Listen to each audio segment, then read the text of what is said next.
to another episode of Getting Wild with Terry and Friends, NHL season preview show edition. And today we are here to talk about our final Metropolitan team, the Philadelphia Flyers. Obviously, you've seen Nick before and you've seen Ian before on the show. Welcome, Pete. If you want to tell everybody a little bit about you. I know you are a little bit on a time crunch, so we'll get going here, but let people know a little bit about you. Oh, or not? Oh no, he is having some weather issues there, so we will get back to him when he returns here. But we'll jump into the first part of the show, and that's looking at additions and subtractions here for the Flyers. And here is Pete. I think he's there. If you want to let people know a little bit about you. Oh, and he's gone again. Okay, we'll get back to him. We will eventually find out, Pete, what he's all about. Yeah. Yes, for sure. Additions and subtractions. So the Flyers, unlike some other teams, didn't really do a whole lot here in the offseason. Obviously, signing Tony DeAngelo will definitely help their defense. More of their offense on the defense. But when you look at the Flyers' defense, on paper, it looks a lot better than from what we've seen. Grosenick, most likely third-string goaltender. Justin Braun and Louis Del Pidio, a former Wild player that Chuck Fletcher actually drafted and signed as a free agent here. And then Nicolas Deslauriers, a 4-year deal for him. I think he was way overpaid by Fletcher. I would have been freaking out if Bill Guerin signed him to the deal that he got signed for with the Flyers. I think that was a mistake. Another reason why I'm super to have Bill Guerin and not have Chuck Fletcher running this organization anymore. When you look at subtractions, Keith Yandel retired. Oscar Lindblom was released. And then Martin Jones, Nate Thompson, and Matthew Strome all left the organization. So when you look at what they brought in and what they've gotten rid of, I think you could say they've slightly improved here. Most likely, Keith Yandel was towards the end of his days. I think DeAngelo helps. I think Nicolas Deslauriers will bring a good aspect to the team. I just think he's signed for way too long and overpaid here. But Pete, looks like we got you. I know you're having some weather issues there, but what do you think about the addition subtractions for your Flyers team here? First off, I apologize. Really bad connection up here. So my apologies. I'm Philly Pete. If you haven't heard of me, you can follow me at The Real Pete Tooch. It's underneath there. I'm also now a member of the World Hockey Report. So I will be doing a lot of 30-second clips every day this season with my two best bets. I also will have a show every Friday, half hour, 12 to 12:30 on World Hockey Report as well. So there you go. A little bit about me. Going to my 5th season of capping the NHL, so I'm looking forward to it. If you haven't seen my profile, the units and the units speak for themselves, so we're pretty successful there. I'm happy to be on. Terry, thank you, and good to see you guys as well. Let's get into this. Yeah, I mean, Tony DeAngelo, big addition, obviously defender. Hopefully shows some grit into that locker room. I love it. Obviously he's from the area as well in Jersey. So, I mean, like that's a good spot for us. Hopefully we can, build from that as well, help out Provy a little bit. But this is exactly what I like to see, from the defensive side of things, because, Carter Hart, on the other hand, isn't really getting that much defense. And you never know with Ryan Ellis how he is, because now he's not supposed to be opening up the season, and who knows how long he will be out for. So that's a big question mark for Ryan Ellis going into this upcoming season. Justin Braun, again, that's a great, got him back against. I'm happy about that. Did pretty decently for us. And, I just love to see a list of defense. That's what we need the most. I mean, you gotta defend and help out Carter Hart to his best potential, because we know when Carter Hart, if he's healthy and he has defense, we know he can show up. I mean, it sucks that people are giving him a bad rep, but you have to understand what he has in front of him is not the best. So, we'll just have to go on from there. So a couple good key additions on defense. Keith Yandel going to subtractions. Well, he was getting older. Didn't really expect much. Lindblom, I believe, goes to San Jose. So that's pretty cool for him. Good to see him come back with him being sick and coming back to the NHL. I mean, that's very cool to see. Marty Jones, I'm not surprised. That was just a little backup bloomer right there. Not really surprised about Nate Thompson either. He was going to be let go anyway. The biggest subtraction I was hoping was JVR, but unfortunately, we weren't going to get Johnny Hockey from that. So obviously we kept JVR, and here we are. And this is about right. The key additions to defense is what was definitely key into this upcoming season. Perfect. Nick, what do you think about the Flyers additions and subtractions? Yeah, I'm kind of on the page there where, they needed defense and bad last year. I mean, they left Carter Hart out to dry, and he actually got hurt halfway through the year. So felt like that was just a rotating circus of bad goalie after bad goalie with Martin Jones and Sandstrom, and it just wasn't a pretty sight for them there. I still need the Flyers to show me something before I'm ever interested in backing them or anything like that long term. I think last year they're under 92.5 was one of the easiest bets I liked for that. So, but I like the addition of Tony DeAngelo for that offensive defenseman. He's going to help you score a little bit, especially if you can get him on. Especially you can be on a line with Sanheim. I don't mind that at all. Justin Braun, that's a nice little depth guy. But on the other side, Yandel, you saw that coming. Especially when he was screwed out of his Iron Man streak last year. That was kind of one of those where, you expected him not to come back. Lindblom, he was a nice little depth piece, but they did lose their Vezina caliber goaltender with Martin Jones. It's going to be sad to see him out there, but I think he's in not San Jose. I forgot where Martin Jones went now. But he's going to be giving up goals for another team, which will be cool to see. So overall, I think they made additions on the spots they needed to. They didn't do too much though. So, yeah. All right. Seattle's the answer, by the way. Yeah, Seattle. Thank you. I totally blanked on what team he went to. Another reason why I'm going to love those Seattle overs this year. Yeah. Ian, what do you think additions and subtractions for the Flyers? Yeah, Tony DeAngelo is actually a nice add for a team that was pitiful on the blue line last year. And DeAngelo, he had a resurrection season last year with Carolina. Terrific season. That's certainly offensively. I mean, he was quarterbacking the number one power play for Carolina last year. Very impressive numbers, 51 points in 64 games last year playing for the Carolina Hurricanes. The one concern I have, though, is he's an offensive-minded defenseman. He lugs the puck up the ice, breaks out the rush. He's sometimes a bit of a risk taker. Jumping in, pinching in at the opposing blue line, can sometimes get caught out of position. His defensive game hasn't always been great, going back to when he was with the New York Rangers. Is this the ideal fit with John Tortorella coming in, who's as stubborn and defensive-minded, and you better make sure you're in good posture in your own end, defending the front of the net, being physical, clearing out loose pucks, doing all the little things, positionally sound, active sticks, all the defensive principles and fundamentals the Torts insists upon. Is he going to be able to deliver that? Tony DeAngelo. We know he's got the offensive upside, and his defensive game certainly improved last year with Carolina.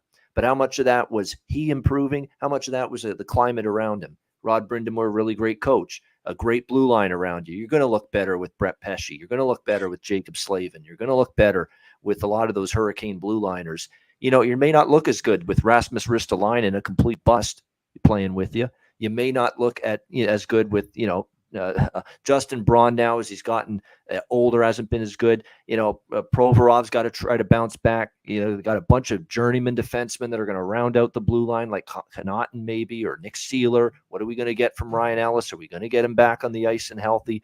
The climate and the blue line group around you is far weaker here in Philly.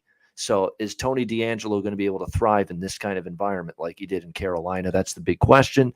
They did bring back Braun, who's actually one of the guys that you can play solid in his own end when it was a disaster for much of the year for the Flyers on the blue line. Braun can be at least capable. They bring him back. I like Delorier as a player. Look, Delorier, as long as you know what you're going to get, he's a good addition. He's going to give you some muscle. He's going to drop the gloves, defend his teammates. He even does have a little offensive upside, believe it or not.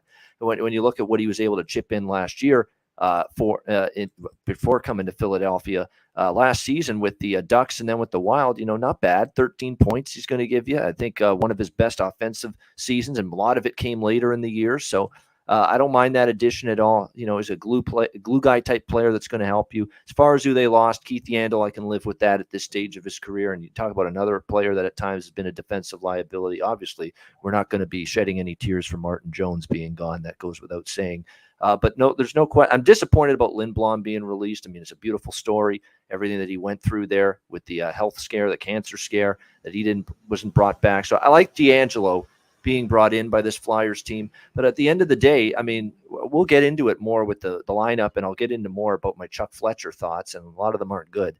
But I'll save it for then. But the construction of this roster leaves a lot to be desired. I do think D'Angelo helps this blue line because he's great offensively, and he did take strides defensively in his own end last year. But my question is it a fit with Torts and that defensive-minded style of play?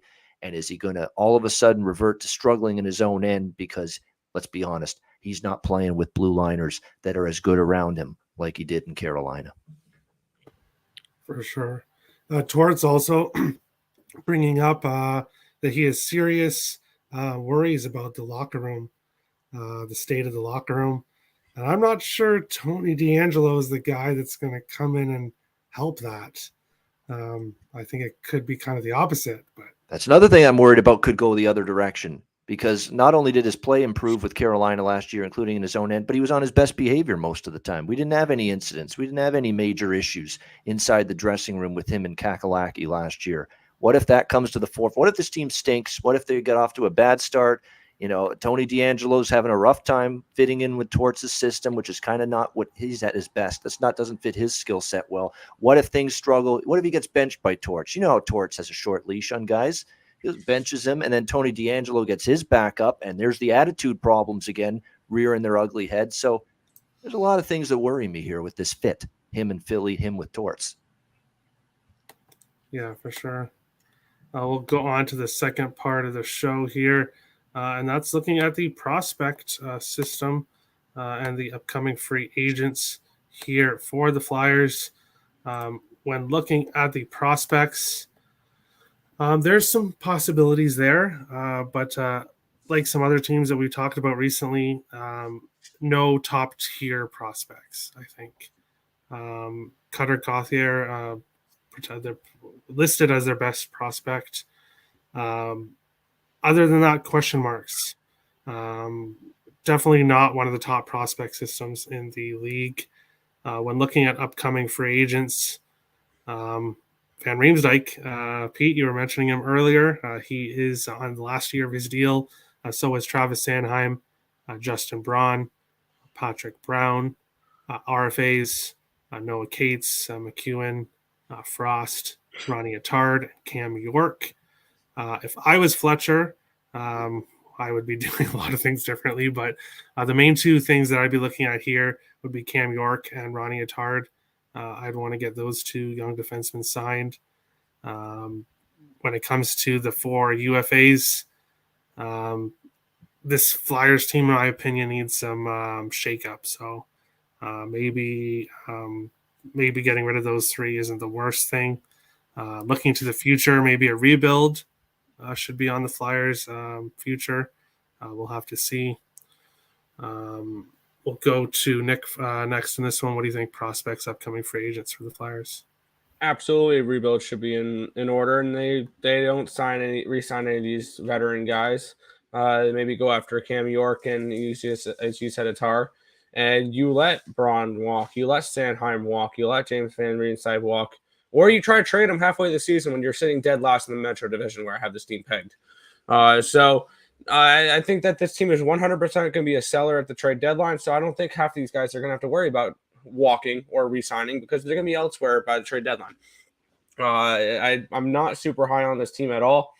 And I don't know much about prospects, but by the way you said, they don't have any top guys or anything like that you would want to rebuild around. So maybe they need to be in that Connor Bedard type of race where they go for that number 1 overall pick and they try to get him.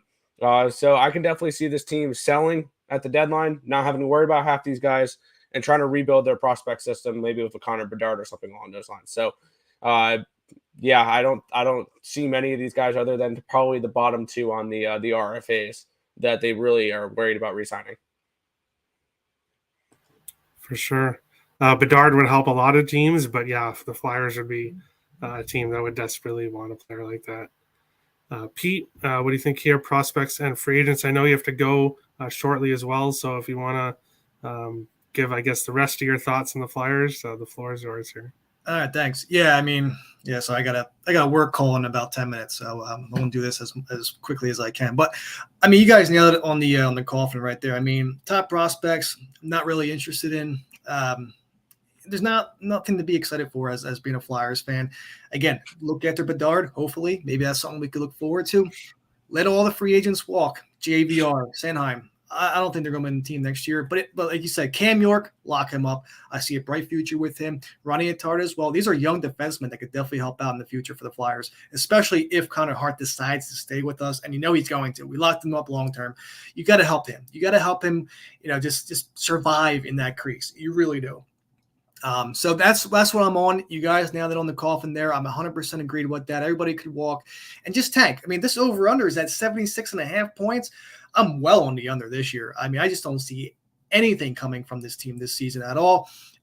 It's, again, being a Flyers fan, I'm hearing all over the world, all over in Philly, South Philly, Southern Jersey. We're all hearing it. No one is looking forward to the Flyers this year. And, this might be the actual time to start dumping and looking forward to next year's, hopefully, first-round pick, which last time that happened, could have had Patrick Kane, but that didn't really work out for us. So I'm not holding my breath there either. Yeah, what's your thoughts on Fletcher and Tortorella? I just think, just get ready for, Tortorella is just, he's ready to be dropping fists. I know. I just know he's ready to rock. And, as Ian said as well, you just never know. You just never know with, who am I? Hold on. Sorry. Oh, I have a couple notes up now. I just lost track of what the hell I was doing here. Hold on. Give me a second. Sorry. Yeah, I'm just like. That's okay. Just quickly about Chuck. I mean, Chuck Fletcher's been a disaster. Yeah, 3 draft picks traded for D'Angelo. Lindblom, cap issues. I mean, and the cap issues that he created that kept him, precluded him from signing Johnny Gaudreau, going after him, who wanted to play for the Flyers. It's horrible job. I agree. I mean, it's pitiful. I mean, everyone wants him gone. I could vouch for every Flyer fan and where I'm at. I mean, 100%. Johnny Gaudreau, he's from Gloucester County. I'm about 10 minutes from where he plays hockey in the summer. I mean, right around the corner. He's been wanting to come to Philly. I mean, you got to have some balls, Fletch. I'm sorry, but that's just a lost cause right there. And they screwed up. I mean, they had what it take to get rid of JVR. What has he done for us? Nothing. I mean, it's a little frustrating, and you all obviously could see from the tone of my voice. It's just, it's going to be a very difficult season for us this year. And like I said, I'm on that under 76.5 total points. I just do not see us even getting close. I mean, it's going to be tough. It's going to be a tough season to watch. Overs, again, it just depends on how D'Angelo comes through for us. I mean, he's going to be that leader. He's going to be the personality for this defense this year, 100%. It's what Torts wants. Could the fist come up at some point? Absolutely. It just depends how bad, like you said earlier, Ian. I mean, this Flyers team could be terrible the first 10 games of the season for all I know. And that locker room is going to be in shambles sooner than later.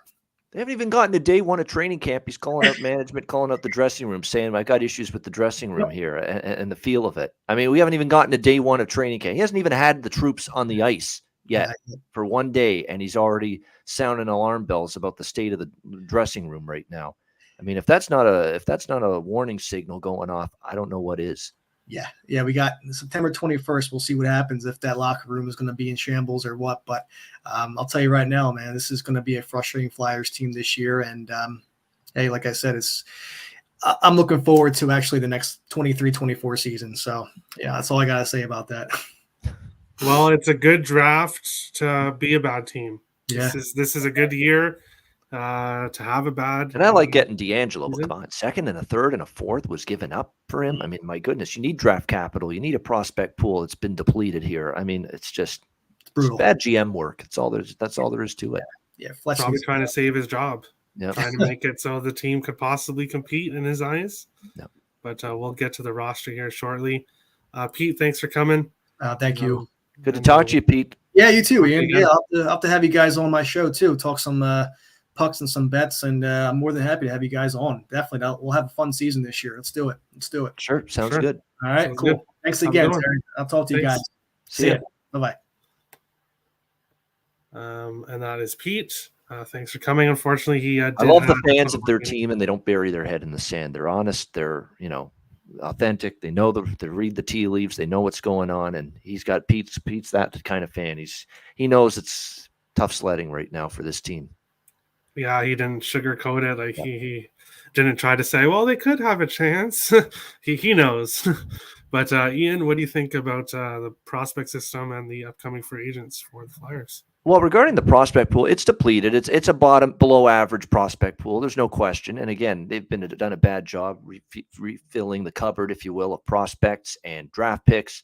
And Chuck Fletcher is to blame for that. It's unbelievable. His father was just such a phenomenal general manager in his life, and it's clearly not a chip off the old block situation here with his son here, Chuck Fletcher. But no, I mean, I will say this: Noah Cates, Bobby Brink, those are guys that got some time with the Flyers last year, showed a little glimpse of potential.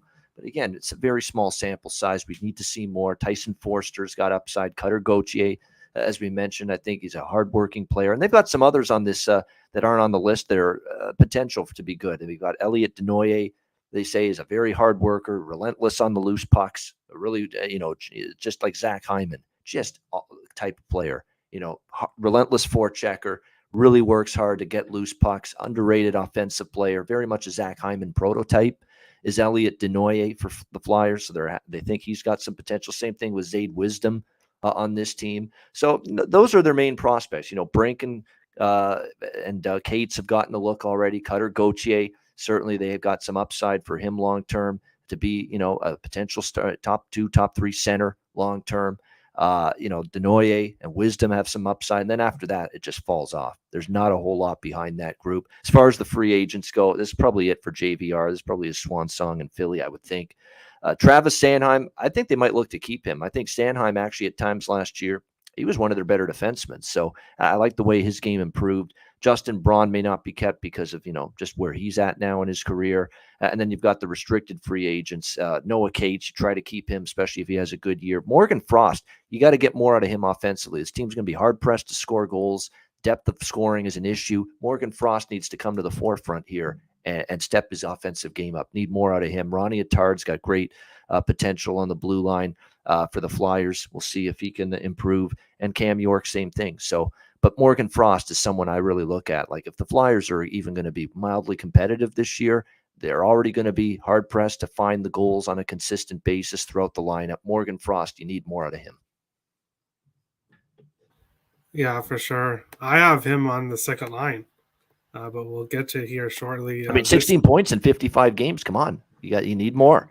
You need more from that, especially with considering the upside that he had when he was drafted, the junior career he had. And sometimes, look, it doesn't translate to the NHL. I guess this will be the year we find out if it does, because if Morgan Frost is another, 20-point season and disappointing and not the offensive upside you would have thought, it's time to chalk it up maybe and say he's not going to make that jump.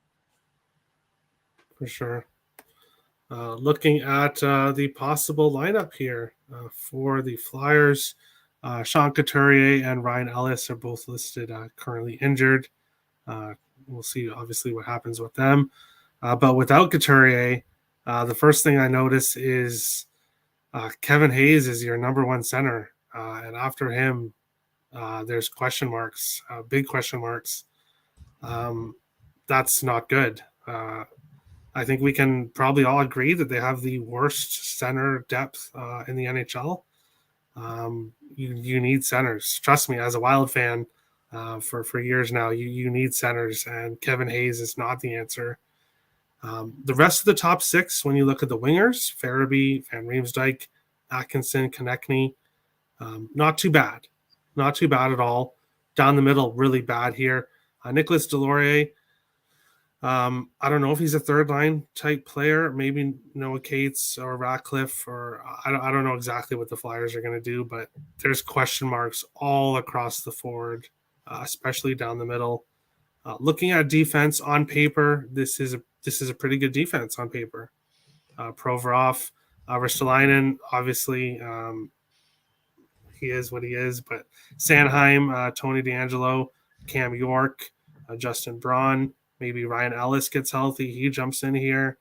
That is a pretty good defense on paper, but points wise and overall performance wise, last year most of those players didn't get the job done, and I think Tortorella is completely right. I think that locker room is tainted. It has some big issues in it, and if anyone can get that stuff fixed, it's Tortorella. So if he can bring up the best in these players, you have a pretty good defense.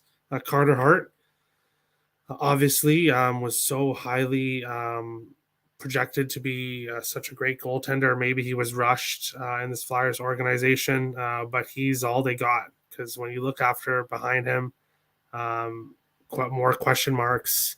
So basically, other than the defense, it's a big question mark all around for the Flyers lineup, in my opinion here. We'll go to Ian second on this one. What do you think about this Flyers lineup? Well, in terms of the 2 injuries that are listed there, with Ryan Ellis, we'll start there. He's probably going to miss the start of the season. Torts has already said, and when asked by the media, he doubts that Ellis will be ready for opening night.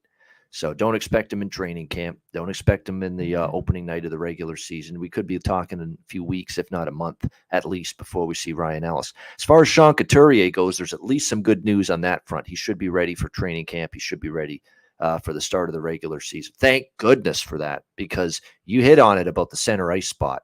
You take Couturier off that team, that center ice is just terrible. It's got to be one of the worst in terms of depth in the NHL. Not good at all. Hayes is a good second, third line center. He's not number 1 center material. And then after that, you got Morgan Frost, I just talked about, not done anything of significance yet at the NHL level. Brown and Cates is still young. It's a disaster at center ice when Couturier is not there. So thankfully, they will have him ready, it looks like, for first night of the season. They're going to be hard pressed to score goals. Cam Atkinson's got to play well. He knows Torts very well from the Columbus days. Konechny kind of had a disappointing year, 16 goals, 36 assists. Not bad. It was still a solid year, but not as good necessarily as 2 years ago when he had 34 and 50. And then, of course, JVR. I mean, last year, it wasn't horrible, but especially late in the season, his offense deteriorated. 24 goals, 14 assists, 38 points. He's going to have to do a lot more for them. And then I don't know where you're going to get consistent offense, third and fourth line. That's an issue. I think, Terry, you were a little kind about saying there's a good defense. I mean, it's a little bit better defense with Tony DeAngelo, certainly offensively, moving the puck, power play. That power play stunk last year for the Flyers. He will absolutely help that. But defensively, how's he going to fit with Torts? It was his defensive improvement last year, him improving, or was it product of a great Carolina structure, system, good defensive team around him? We're going to find that out in a hurry.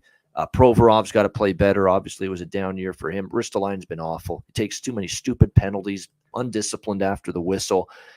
Just does nothing for you, really. A little bit soft at times. He doesn't mind roughing you up and punching you when you're not after the whistle, but will he actually make a good defensive play in front of the net? No. That's the issue with Ristolainen's game. And then they've got a bunch of moving parts and journeymen to fit rounding out the 5-6 spot on the blue line with the likes of Connaught and Sealer, guys like that, they're just depth defensemen. And then, of course, in goal, Carter Hart, some good, some bad last year. He's got to show much more consistency. That's all there is to it. And he's got to play better on the road. It's nice to play well at home. You got to play well on the road, too, as a number 1 goalie. So, yeah, there's question marks galore littering this Flyers lineup.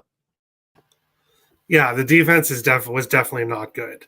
I just think on paper it looks like it should be pretty good on paper. Yeah, better. They haven't connected, I guess. But are you going from dog shit to shit? Are you going from dog shit to decent? Are you going from dog shit to good? That's the level of improvement you got to ask yourself. What is it going to be with this Flyers defense? For sure. Nick, what's your opinions here on this Flyers lineup? Yeah, looking at this roster, it feels like they really should have, or it looks like this team could have really used Barry Trotz, because that probably would have been the best thing for them. Looking at this team, looking at them offensively, this team screams unders at me. Like maybe team total unders often with them, because I don't see much offensive production coming from this team. And if this defense can be halfway decent with Tortorella, who's more of a defensive minded coach, then they can play more towards the unders. And they're a team where I don't know if you're not going to see many goals from them. I mean, both you guys touched it here. Their center depth sucks. Like I don't see any goal scoring from them, and this is just this forward group must be one of the worst in hockey. Like this forward group can rival, I don't know, the Blackhawks potentially, or the Yotes or something along those lines. I think they're that bad. Like I'm seriously not that high on this team. Team total unders for me most likely with them, and full game unders if they can show a lick of defense. So that's kind of where this roster looks to me. It's just crap. I'm not a fan. All right. Nick kind of gave a preview for tomorrow. Tomorrow we will be going over the Blackhawks and the Yotes. So there'll be two shows tomorrow. Stanley Cup contenders, hell yeah. Wow. Yeah, so we have Flyers, Yotes, and Blackhawks. But when you go through all lots of negativity on tomorrow's show, yeah. When you go through 32 teams, unfortunately, you're going to have to do that. I'm happy that Alex B. Smith will be joining us for the Blackhawks show tomorrow. So I'll be very interested to hear his opinion on his team. So make sure to tune into that. And we will go on to the last 5 years and the futures for this Flyers team. Looking at their last 5 years, they do have 2 playoff appearances in there. But looking at especially last season, that was really bad. The Flyers were a make the playoffs, miss the playoffs, make the playoffs, miss the playoffs team for a long time. But they broke that streak last year. Plus 700 to make the playoffs. Obviously, you see that number and you think, whoa, that's a great number. They just have to make the playoffs. But there's a reason why it's that price, and that's because it's highly unlikely that this Flyers team makes the playoffs. So plus 700, don't get too interested in that. And obviously the 2 numbers below that, if they're not going to make the playoffs, they're definitely not winning the division or hoisting the Stanley Cup anytime soon. So looking at the point total, 76.5. I get it. They had a rough year last year and everything kind of went wrong. But are they going to be 17 points better this year? Is Tony DeAngelo going to make them 17 points better? No, I don't think so. So for me, it's under and 76.5 points. Yeah, I don't see that. I can see some slight improvement. Last year, everything kind of did go wrong for them. But 17 points is a lot to make up, and I don't see any reason why Tortorella or I'm totally blanking on the name, Tony DeAngelo would be able to help with that. So under for me and the point total. Nick, what do you think about the futures in the last 5 years here for the Flyers? Yeah, as it goes for futures here, I think the under seems pretty easy. I don't see this team cracking 70 points this year. So that obviously throws the last 3 out of the window. I would lay $11 for them to miss the playoffs before I'd ever touch them to make the playoffs. I truly think that they're last place. Like, honestly, I was trying to find a prop for this, for them to finish last in the Metro. That's what I would bet for this team, is to finish dead last in this Metro division.